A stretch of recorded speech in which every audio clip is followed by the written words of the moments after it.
देता हूं NSG, CRPF और फोर्सेस के जवानों को, उनके ऑफिसर्स को, कि कैंसर के ख़िलाफ़ एक जो जंग का ऐलान किया है वो एक बहुत अच्छा कदम है।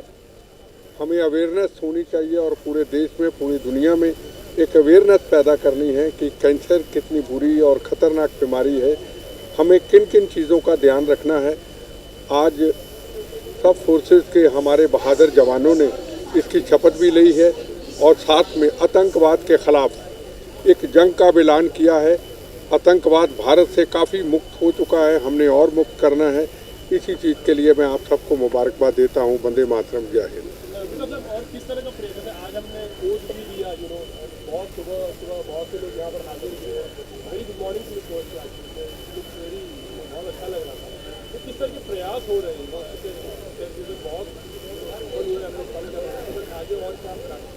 देखो, हमेशा इन चीज़ों की आवाज़ महाराष्ट्र से उठती है, बॉम्बे से उठती है। आपने देखा होगा जब 26/11 की भी घटना हुई थी, बॉम्बे का हर मेरी बहन, मेरा भाई, मेरा पिता समान, कोई राजनीतिक नहीं थी।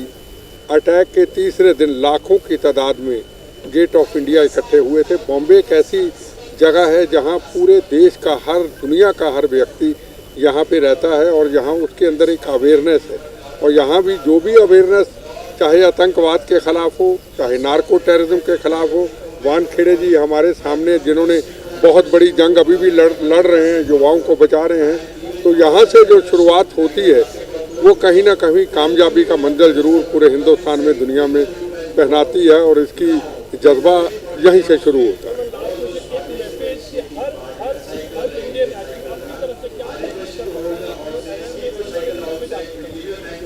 मेरा तो हाथ जोड़ के सबको यही मैसेज है कि यूनिवर्सिटी, कॉलेज, स्कूल से वहाँ भी हमें बच्चों को अभी से अवेयर करना है। देखो, आज सबसे बड़ी समस्या है, ना हमें खाने का पता है, ना पीने का पता है, ना उठने का पता है, ना बैठने का पता है। हम चलते जा रहे हैं इस रफ्तार की ज़िंदगी में। अगर हमने हिंदुस्तान को मजबूत करना है, हमारी फोर्सेस को मजबूत करना है, ताकि हमारे बच्चे किसी बीमारी के शिकार ना हों, वो बड़े हो करके भारत माता की सीमाओं की, देश की रक्षा करें। बच्चों को खाना पीना कैसे है, योगा कैसे करना है, इन चीज़ों की अवेयरनेस हमें साथ साथ रखनी है। सबसे पहले तो नन्ही गुल फाउंडेशन, हमारे जो वीर एनएसजी के जवान हैं, NSG force and the paramilitary force, तो इनका first thing I would like to thank them कि इतना शानदार अच्छा इन्होंने आयोजन किया है मैराथन का। जो कैंसर के अवेयरनेस में मैराथन या फिटनेस इवेंट रखना, nothing is better than that in fact. Secondly, we all know हमारे देश में जो नारकोटिक्स का इशू और टेररिज्म, और साथ में जो सबसे डेंजरस कनोटेशन है नार्को टेररिज्म का इशू, जिनके लिए हमारे बिट्टा सर जो हैं, who is a living legend, उन्होंने जो जिस हिसाब से इनकी अवेयरनेस किया है, तो जिस हिसाब से हम लोग कैंसर को फाइट कर रहे हैं, तो हमारे देश का ये दो मेजर कैंसर है, टेररिज्म और ड्रग्स। तो both physically also, mentally also and health wise also हमें कैंसर से फाइट करना चाहिए। एंड मैराथन से बेटर कोई दूसरा अपॉर्चुनिटी नहीं होता है। जैसा कि आप सब जानते हैं कि ड्रग्स पीना और बाकी के जो वाइसेस हैं, जो बाकी की बुरी हैबिट्स हैं, जैसे सिगरेट पीना, तंबाकू का व्यसन करना, तो ये सब एक बुरी चीज़ें हैं। तो इन सब चीज़ों को शंक करें, इन सब चीज़ों का त्याग दें, ताकि हम भारत को एक स्वस्थ पीढ़ी दें, जवान यूथ जो हमारे देश का एसेट है उसको और उजागर करें और उसको और ज़्यादा प्रोत्साहन करें। तो बहुत अच्छी पहल है और ज़्यादा नहीं टाइम लेना चाहूँगा। वंदे मातरम, जय हिंद।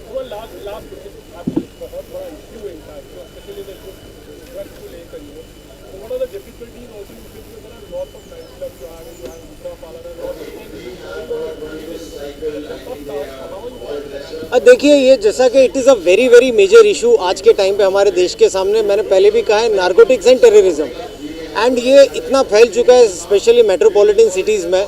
तो अवेयरनेस, जैसा कि मैराथन हो रहा है, बाकी का अवेयरनेस नंबर 1 सबसे ज़्यादा करना चाहिए। नंबर 2, जो स्कूल्स एंड कॉलेजेस हैं जहाँ पर गलेबल बच्चे होते हैं, जहाँ पर ज़्यादा स्टूडेंट्स होते हैं, तो वहाँ पर अवेयरनेस ज़्यादा स्प्रेड करना चाहिए। एंड जैसा कि आप जानते हैं कि जो पैसे ड्रग्स के लिए स्पेंड होते हैं, हमारे देश के विरुद्ध गतिविधियाँ करने के लिए यूज़ होती है। तो जो ड्रग्स का सेवन करता है, उन्हें ये चीज़ों का बहुत इंपॉर्टेंट उजागर होना चाहिए कि आप ड्रग जब परचेज़ करते हो तो आप आपके देश के खिलाफ ही काम करते हो। तो इसकी सबसे ज़्यादा जानिब होना चाहिए, इसका ज़्यादा स्प्रेड होना चाहिए। Thank you very much. देखिए, सबसे पहले हमारे बिट्टा सर, समीर वानखेड़े सर, हमारे एनएसजी के सीईओ, इंडियन आर्मी, यहाँ कमांडेंट मैडम भी आई हैं, हमारे बहुत सारे ऑर्गेनाइज़र हैं। सो मैं सबको पहले थैंक यू करता हूँ। आप देखेंगे कि देश में जब 26/11 अटैक हुआ था, तो शायद अगर उस दिन एनएसजी मुंबई में होती तो जो 26/11 का जो घटना था वो 1 घंटे में ख़त्म हो जाता।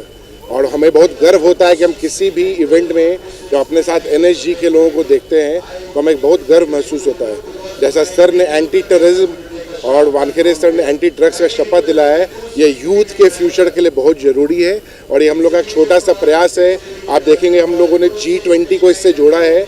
अभी G20 प्रेसिडेंसी इंडिया के पास है, उसके अंदर एक सिविल 20 प्रोग्राम भी चल रहा है। एक छोटा सा प्रयास है कि जो यूथ है वो सही डायरेक्शन को समझे, अपने रियल हीरो को समझे कि भगत सिंह उनके रियल हीरो है, चंद्रशेखर आज़ाद उनके रियल हीरो है, बिट्टा सर जैसे लोग उनके रियल हीरो हैं, समीर वानखेड़े उनके रियल हीरो हैं। और एक मैराथन प्रयास है कैंसर अवेयरनेस के लिए। मुंबई यूनिवर्सिटी भी इसमें बहुत सपोर्ट की है, उन्होंने मुंबई यूनिवर्सिटी के अंदर हम लोग ये सारी चीज़ें कर रहे हैं। और आप सारे लोगों का बहुत बहुत धन्यवाद कि इतने शॉर्ट नोटिस में आप लोग सुबह सुबह आए हैं। और चूँकि आप लोग 4th पिलर होते हैं संविधान के और आपके कारण ये मैसेज स्प्रेड होगा, तो आप सब लोगों को बहुत बहुत धन्यवाद। सबसे पहले तो आज का जो ये कार्यक्रम है कैंसर अवेयरनेस प्रोग्राम, इसकी बहुत ज़्यादा ज़रूरत है। वो इस वजह से क्योंकि ये बहुत ही तेज़ी से पूरे राष्ट्र में फैल रहा है और इसका एक ही रोकथाम का तरीका है कि अगर हम अवेयर हैं और दिमाग में दृढ़ निश्चय हो कि हमको ये नहीं करना है या इसको रोका जा सकता है या मैं कैंसर के साथ में लड़ सकता हूँ अपना फिज़िकल फिटनेस से, तो डेफिनेटली ये चीज़ बंद हो सकती है। दूसरी चीज़, जैसे शपथ दिलाई थी नशा मुक्ति के बारे में, तो उसमें ये है कि आज का हमारा यूथ कुछ नया करना चाहता है और हर चीज़ को ट्राई करने की कोशिश करता है, तो उसमें उसको कुछ खुशी सी महसूस होती होगी। लेकिन फिज़िकल एक्सरसाइज भी एक ऐसा चीज़ है जिसमें कि आप जब अचीव करते हो तो आपको उस अचीवमेंट में जो खुशी प्राप्त होती है वो नशे से मिलने वाली खुशी से भी बहुत बहुत ऊंची खुशी होती है। तो बहुत ज़रूरी है कि हमारे यूथ जो है उसको इस चीज़ की जानकारी हो और इस तरह के बीच बीच में कार्यक्रम होते रहने से आदमी को वैसे पता होता है, लेकिन बार बार बताने की आवश्यकता ज़रूर रहती है कि आपको उस लाइन में नहीं जाना है और राष्ट्र निर्माण के लिए काम करना है। तो यहाँ पर जितने भी लोग उपस्थित हैं और मीडिया कर्मी जो हैं, उनके माध्यम से हम सभी मिलकर ये मैसेज देना चाहते हैं कि कैंसर ऐसी बीमारी नहीं है जिससे कि जीता ना जा सके। लोगों के उदाहरण हैं जिन्होंने कि अपने दिमाग में विल पावर से उस चीज़ को हराया है, कैंसर के आगे बढ़े हैं और आज भी वो अपनी फिटनेस